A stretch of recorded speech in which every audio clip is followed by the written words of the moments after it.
Anh Chi và Minh Tuân. chào mừng tất cả quý vị khán giả đến với chương trình Come Out. Hôm nay em thấy chị rất là lạ. Nhìn chị trẻ hơn. Lạ sao? Có phải là chị chăm sóc ngoại hình của mình rất là kỹ càng đúng không? Chị thấy ngày nào chị cũng vậy mà. À không, hôm nay do kiểu tóc của chị rất là hợp với kiểu này, nhìn nó rất là trẻ. Em nghĩ là chị nên để kiểu này thường xuyên hơn. Nhưng mà để kiểu này thường xuyên nhiều quá, ngày quá người ta nhàm chán em ơi. Chị phải thay đổi nhiều màu sắc chứ. Đẹp là được, em thấy đẹp là được. Hôm nay em sẽ mời đến đây một người đẹp khác cạnh tranh với chị. Trời ơi, vậy là vừa khen tôi đẹp sao là kiếm người khác chặt tôi liền á hả? Trời ơi, gì kỳ vậy? Rồi.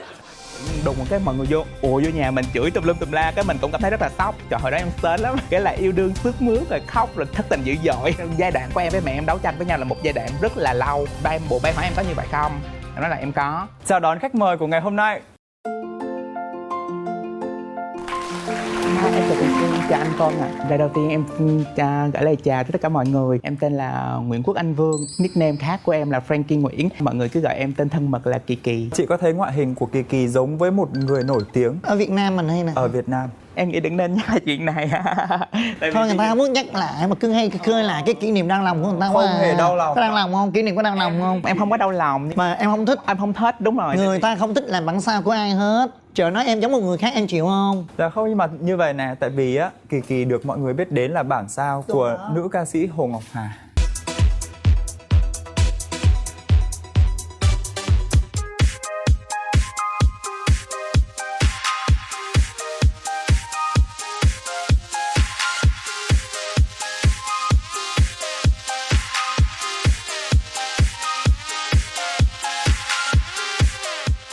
À, vậy hả? Và em thấy cái đấy là một điều rất là hay khi nói về ngoại hình của mình mà. Cái gương mặt hao hao giống. Thật ra là đó là một cái giai đoạn em thay đổi khi mà quá trình em thay đổi cái giới tính của mình. Thì có một cái thời điểm lúc đó em be skinny, cái khuôn mặt rất là giống với có một nét giống. Và khi mà em make up lên, cũng có một số anh chị báo chí ưu ái đã dành cho em cái nickname nhân xưng như vậy. Nhưng mà thật ra là cái gì nó cũng đã đem lại rất là nhiều thứ. Ví dụ như là nó cũng có mặt là mọi người biết tới mình, nhưng mà bên cạnh đó thì nó cũng có đó rất là phiền phức trong cái cuộc sống của em. Sẽ có cái fan này, sẽ có lượng anti fan của chị Hàn, người ta sẽ không hiểu, làm cho cuộc sống của mình rất là phiền phức. Với lại cá tính của em nghĩ là mỗi người đều sinh ra chúng ta đều rất là tự hào khi là chính bản thân của mình, cho nên là không muốn là bản sao của bất kỳ ai hết. Chị cũng thấy là mình không nên là bản sao bất kỳ ai, dù cô ấy có đẹp cỡ nào đi nữa, mình vẫn chính là mình thì nó sẽ ok hơn. Dạ. Này là em cũng muốn khen là để là kiểu tóc của chị Khanh hôm nay rất là đẹp và rất là trẻ trung. Cái tóc là chị để nhiều lần lắm rồi, nhưng mà hôm nay sao nhiều người ai có nói cái tóc này đẹp chắc mai mốt đi luôn quá. Em rất là đam mê về cái đẹp, luôn luôn cố gắng để cho mình đẹp hơn cho tất cả mọi ngày, và công việc của em là làm đẹp, cho nên là em nghĩ là lời nhận xét của em mà chị có thể tin tưởng. Hồi nãy Tương khen cũng hơi mập mờ. Em có bao giờ kiểu nói không đúng? Nói đúng nhưng mà hiểu nhiều khi là chị nghĩ là em ưu ái chị quá. Bây giờ mình bỏ vấn đề làm đẹp qua một bên, quay về câu chuyện tuổi thơ của Kỳ Kỳ nhé. Tuổi thơ của Kỳ có trôi qua êm đềm như các bạn khác không? Em nghĩ là bất cứ một bạn nào vào trong thế giới này thì tuổi thơ của họ sẽ trôi qua không có êm đềm. Đối với em nghĩ như vậy nè, cuộc sống sẽ không có cái gì là cho không nhau. Nếu mình thích, mình chấp nhận đánh đổi nó thì mình hãy happy với những cái mình có và mình làm. Kết quả mình đạt được và mình hãy sống với nó và mình sống tiếp với cái hy vọng và những cái con đường mình đã chọn.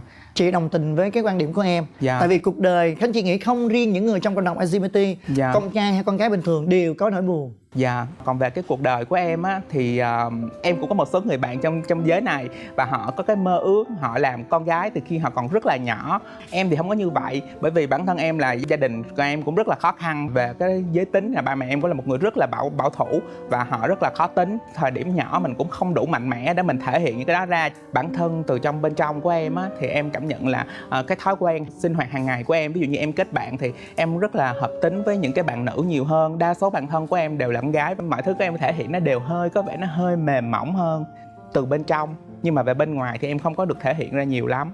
Là hồi nhỏ là em mặc được con trai, dạ. Đến khi năm bao nhiêu tuổi bắt đầu em mới mặc được con gái và có ý định bắt đầu là chuyển giới làm con gái? Sau khi mà em tự chủ được tài chính của mình thì cách đây khoảng 5-6 năm. Là bao nhiêu tuổi? Năm nay em 30 thì khoảng cái lúc đó cỡ chừng năm 24. Trước đó thì em cũng có quen bạn em, một người bạn trong một cái mối quan hệ. Sau khi mà em chia tay bạn em rồi thì em có muốn một cái cuộc sống thay đổi có mới hơn và em muốn là chính bản thân mình là hơn. Em chia tay một người bạn trai, sau đó em mới có suy nghĩ làm con gái. Dạ. Chính vì em đau khổ về tình yêu, đó nó cũng là một cái bàn đạp để em mạnh mẽ để em mình làm con gái. Dạ, có thể. Kỳ ơi, trong khi mà Kỳ quyết định trở thành con gái đó thì Kỳ có hỏi ý kiến bố mẹ mình không? Và phản ứng của mọi người như thế nào? sự thay đổi đó của em nó không phải là trong một ngày em quyết định em thay đổi một cái rụp liền. Nó là một cái câu chuyện rất là dài. Thì trước đây á, em có làm một cái cửa hàng là shop online của mình, bán đồ em tự thiết kế. Và em có một cái người bạn học về make up. Lúc đó cái thời gian em cũng chia tay với bạn em cũng buồn, và cái người đó hay lui tới để tâm sự với em. Thì bạn nói là thôi bây giờ vậy thôi, để tôi làm thử cho bà một nét. Lúc đó thì cái khuôn mặt của mình vẫn còn rất là nhiều nét rất là nam tính. Phải cái mũi bà cao lên chút thì sẽ làm cái đẹp hơn. Lúc đó em cũng có một cái số tiền trong này, em sửa mũi. Vậy là em bị cuốn theo. Em bị cuốn theo. Xong rồi cái người đó cứ hàng ngày tới make up cho em, rồi cứ làm mắt đó, mắt bà chưa có được đẹp lắm, nhấn thêm chút xíu mấy sẽ đẹp. Phải cái em cứ thay đổi. Thì tới khi cái người đó tốt nghiệp là cái khuôn mặt của em cũng gần như là rất là nhiều nét nữ tính rồi. Nó giống con gái rồi, bắt buộc phải làm luôn. Em làm rất là happy. Thì lúc đó em có chụp rất là nhiều cái shoot hình beauty cùng với người bạn đó. Đương nhiên là mình làm, mình thay đổi mà mình phải thích khoe ra cái sản phẩm của mình làm ra chứ. Hồi xưa thì em rất là nặng ký, sau đó em diet rồi rất là ốm. Thời gian này em ốm hơn nhiều lắm. Quần áo thì em cũng bắt đầu mặc vừa quần áo nữ. Và em mặc cho em cũng suy nghĩ là sao mặc được gái đẹp quá, đúng không? Đúng rồi, sao mặc được có gái đẹp rồi quá luôn. Em đó là tại sao khuôn mặt mình đã như vậy rồi, bây giờ mình không thử làm ngực đi để cho mình được thể hiện là mình mặc cái bộ đồ nó lên nó sẽ hoàn chỉnh hơn. Có là em cứ bị cuốn theo như vậy tới từng bước. Tới một cái lúc mà em làm ngực rồi thì em vẫn chưa nghĩ, em vẫn chưa nghĩ là em sẽ thay đổi ở phía dưới hoàn toàn. Lúc đó em là lady boy, thì ngay trong cái giai đoạn đó là giai đoạn em giống chị Hà nhiều nhất. Cái khuôn mặt em lúc nó vẫn còn một số nét rất là góc cạnh, thì đó là cái giai đoạn mà báo chí nhắc tới em là em giống với chị Hà. Cái ngày đó sáng sớm ngủ dậy có tự nhiên thấy một luồng mọi người vô trong Facebook của mình follow tăng, rồi mọi người vô comment là con này xấu, con này như thế nào. Đương nhiên là anti fan sẽ nói rất là nhiều. Tự nhiên đùng một cái mọi người vô nhà mình chửi tùm lum tùm la, cái mình cũng cảm thấy rất là sốc.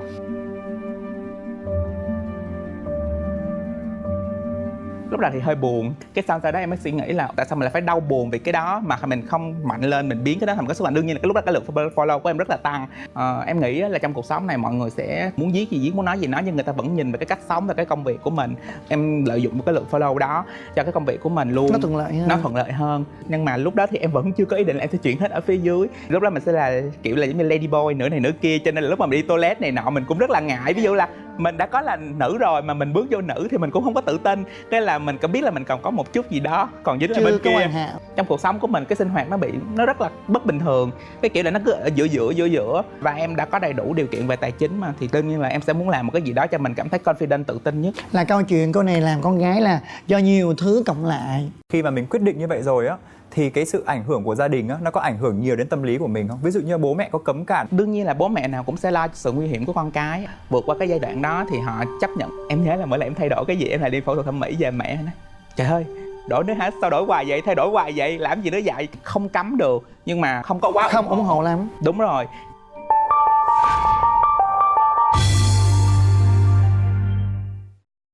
Cá nhân Tuân thấy Kỳ là một người phụ nữ khá là năng động và mạnh mẽ. Thì Tuân chỉ thắc mắc là cái chuyện tình cảm của Kỳ á, nó trôi qua có êm đềm hay là nó cũng năng động như vậy, nó cũng rất là sôi nổi như tính cách của Kỳ?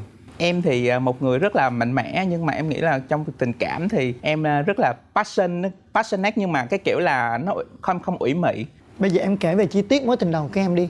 Vào lúc bao nhiêu tuổi? Năm đó thì chắc em khoảng 19-20. Em có quen với một bạn đó khoảng cỡ chừng 6-7 năm. Quen vào dịp tình cờ nào? Bạn đó là học một cái về báo chí. Em lúc đó em là thiết kế thời trang và em đã thi giải thưởng, em có giải Aquafina Profession. Bạn đó có một số cái thì ba mẹ em không có được vui lắm, cho nên là em có thể chia sẻ nhưng mà em không muốn nhắc tên về người đó. Tụi em quen nhau trong vòng 7 năm. Trong giới cũng biết rất nhiều. Sau có thời gian người đó cũng nói, thông báo là tụi em chỉ là một cái mối quan hệ, chỉ là hợp tác với nhau để PR cho cái name của nhau thôi. Chính người đó là người nói như vậy trước khi mà tụi em đã chia tay với nhau. Thì những anh chị mà làm báo chí cũng có nói với em là em chấp nhận cái đó luôn đi, nó sẽ tốt hơn cho cái con đường của em đi sau này. Cái name của em nó sẽ được sạch sẽ hơn. Nhưng mà em thì nghĩ là cái kim ở trong bọc thì nó cũng sẽ lòi ra.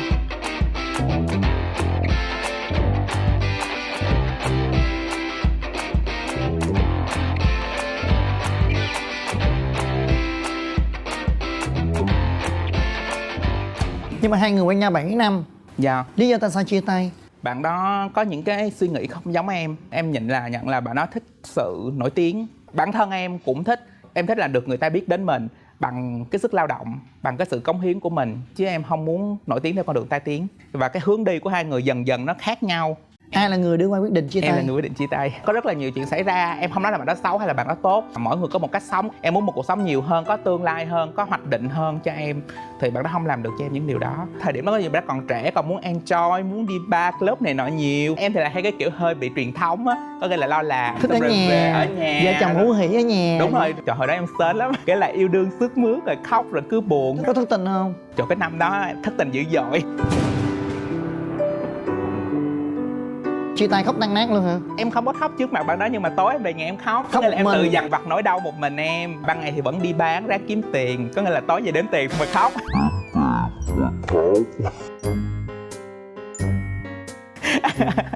Đếm tiền xong là không thấy cái ảnh bên cạnh là khóc. Rồi khóc. Rồi vừa đếm tiền vừa khóc, hay là đếm tiền xong mới khóc?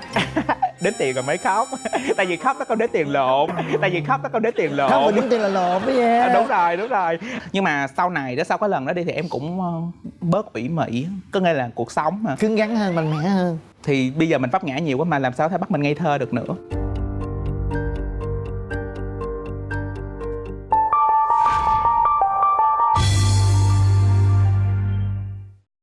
Kỳ nói về cái con đường tự chủ về kinh tế của mình á, tôi thấy Kỳ là một người rất tự tin về cái việc đó, cái con đường công việc của mình. Thì Kỳ bắt đầu công việc của mình như thế nào và làm sao để có thể có được một cái vị trí như bây giờ?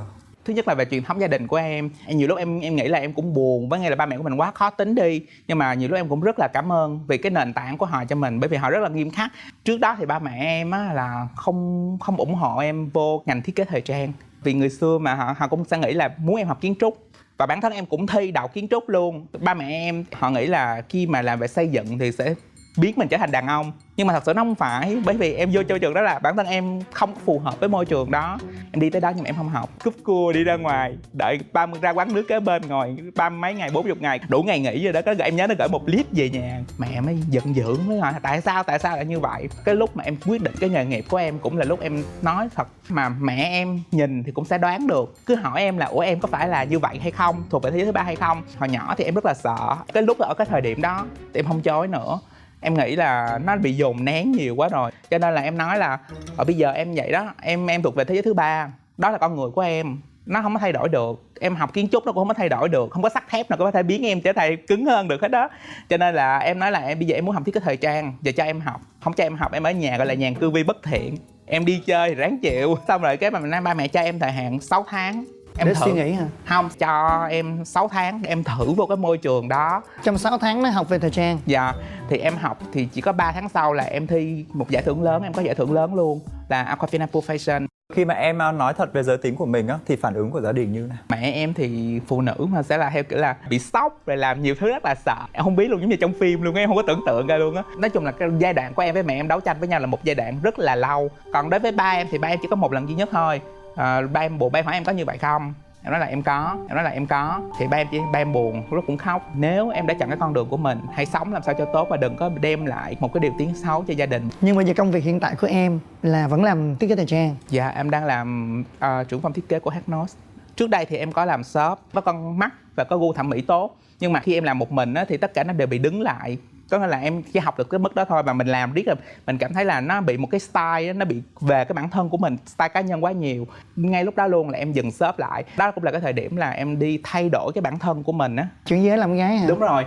Thì khi em đi về em cảm thấy là em bị chậm một nhịp á. Chỉ biết là khi cái hoạt động này chị hoạt động liên tục bị khựng lại, đúng bị rồi, chậm lại. cũng sẽ không có ai nhớ tới mình này nọ nhiều nữa. Giống như mình làm lại từ đầu. Đúng rồi, nó rất là khó khăn với con đường của mình. Chấp nhận bắt đầu lại từ đầu. Em bỏ hết tất cả vị trí của mình, em qua vậy em apply công việc từ một cái vị trí là một bạn thiết kế bình thường cho một cái công ty đó, xong rồi em cứ cố gắng rồi em sẽ làm lên thì bây giờ em đã làm được tới cái chức trưởng phòng thiết kế của bên Hagnos. Thì cái giai đoạn công ty của em bây giờ đang phát triển, cho nên công việc của em rất là ok. Công việc thì cũng rất là khó khăn, nhưng mà em nghĩ là em học được rất là nhiều thứ cho cái con đường tương lai của mình. Nhưng cho chị hỏi nha, dạ, hiện tại giờ em đã có tình yêu mới chưa? Em hả? Em chưa.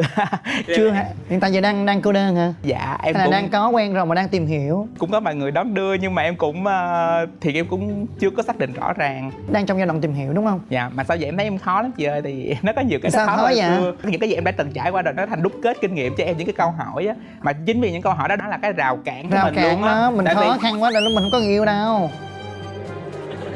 Buông thả đi cưng ơi, cao hỏi nhiều quá nó bị áp lực á, cho nên trời ơi, trái chưa chín mà muốn hái ăn đâu có được, phải để từ từ. Thì đó là cá tính của mỗi người. Em nhiều lúc em cũng nghĩ, em cũng nhận ra điều đó, nhưng mà em cũng không thể control được cái điều nhưng đó mà chị lắm. khuyên em hơi thả lỏng ra. Dạ. Và không phải ai cũng giống ai. Dạ. Mà mình cởi mở ra thì mình sẽ có nhiều bạn bè có tình yêu đến với mình. Dạ. Chứ bây giờ mà khó khăn quá, mà cứ nghĩ những cái chuyện mà chưa đến mà mình đòi hỏi nhiều quá thì nhiều khi là em sẽ không có bạn đâu. Dạ. Rồi mới qua cái tuổi xuân xanh là hơi bị cô đơn, là hơi bị buồn đó nha. Dạ em cũng suy nghĩ. Mở lòng đi cưng. Thì em cứ để từ từ, mọi chuyện từ từ nó tới. Còn nếu mình cảm thấy mà mình tiếp xúc một thời gian dài, 6 tháng, hàng năm thấy không được thì thôi. Dạ. Đâu có muộn màng gì đâu. Tại vì em nghĩ như vậy là chị Chi ơi, mỗi người sẽ có quan niệm về tình yêu khác nhau á. Có nghĩa là chị nhìn thấy người đó, chị có tình cảm với họ và chị quyết định tiến tới. Chị mà có tình đối cảm với là Kỳ á, là chị tiến tới liền. thì Kỳ có tình cảm nhưng Kỳ sẽ hoạch định ra một kế hoạch, và nếu người đó không thể đầy đủ các yếu tố đó thì như vậy là rất khó. Dạ, nhưng mà mỗi người có một quan niệm yêu khác nhau. Không, em cũng biết là khó mà. Tự bản thân em cũng nhìn nhận. Mình mới đầu mà mình cứ vẽ ra một cái đường đi nó quá dài. Có những người ta nghĩ là không biết đi tới đâu, mỗi giờ vô áp lực quá.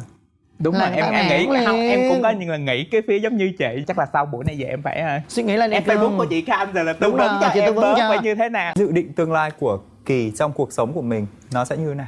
Hiện tại thì em đang dồn hết thời gian cho cái công việc của em.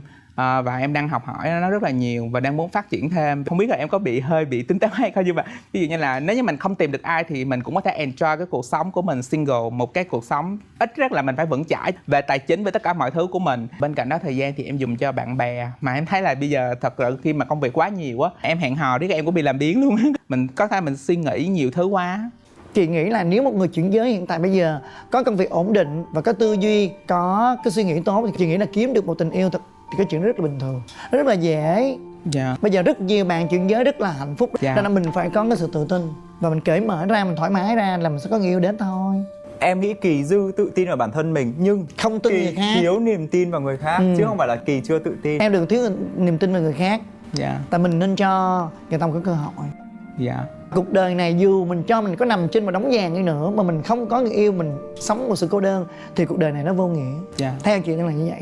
Thế thì Kỳ có mong muốn gửi đến thông điệp gì cho các bạn có cùng hoàn cảnh như mình ở trong giới không? Em nghĩ là như chị Khanh nói á, là trong cuộc sống của mình á, về phía của em thì có nghĩa là chắc là cũng sẽ cần cả hai yếu tố. Thứ nhất là hãy sống thật với chính khả năng của mình, và nên có một chút của em là hãy có bản lĩnh trong cuộc sống để độc lập, vững chãi về tài chính, vì nó sẽ là một cái bàn đạp giúp đỡ các bạn rất là nhiều trong cuộc sống và khi bước ra giao tiếp trong xã hội. Và bên cạnh đó là có lẽ là yếu tố này em không có phải cân nhắc của chị Khanh, đó là phải có một cái sự mềm mại. Mình đừng nghĩ là bây giờ mình tiếp xúc người ta, mình quen người ta, mình yêu người ta, mình sẽ bị thiệt thòi. Nếu mình nghĩ mình sẽ bị thiệt thòi, mình sợ người ta không tốt với mình thì sẽ không bao giờ mình có được tình yêu thật sự. Dạ. Cho là mình thiệt thòi, biết đâu mình thiệt thòi chút xíu, nhưng mà cái kết mình lại có một cái hạnh phúc. Cuộc đời này ai cũng sợ chơi với ai rồi, thôi tôi chơi với ông Đó thương là tôi. tâm lý, đúng tâm lý của em luôn. Là Đó không là bao em giờ hay có cân người nhắc cái đó yêu. lắm. Cái này chị thật sự chị nhắc nhở em chút xíu. Dạ. Tại chị thấy em có tài và em giỏi, em có tài chính, em có công việc ổn định mà em không có tình yêu thì rất là tiếc cho em. Dạ. Cái gì nó phải từ từ, mưa lâu thì thấm đất. Thì em nói là em cũng là một con, cũng có nhiều cái không có hoàn chỉnh, cho nên là mình sẽ phải lắng nghe và bài học. Em nghĩ đó là những cái bài học trong cuộc sống và em rất là vui khi mà nói chuyện với chị, thì em đó là một cái bài học, một cái kinh nghiệm khi mà em một cái góc nhìn khác của em về cuộc sống. Xin cảm ơn Kỳ đã đến Dạ. với cuộc nói chuyện ngày hôm nay. Dạ. Và cảm ơn chị Khánh Chi với những bài học về tình yêu rất hết mình. Cảm ơn quý vị khán giả đã theo dõi chương trình. Và mời quý vị hãy đón xem chương trình Come Out Bước Ra Ánh Sáng được phát sóng vào lúc 8 giờ sáng thứ hai hàng tuần trên kênh YouTube của MCV Media và cổng thông tin Mnet Buzz. Và tất cả mọi thắc mắc của quý vị sẽ được giải đáp ở fanpage Come Out Bước Ra Ánh Sáng. Bây giờ thì xin chào và hẹn gặp lại.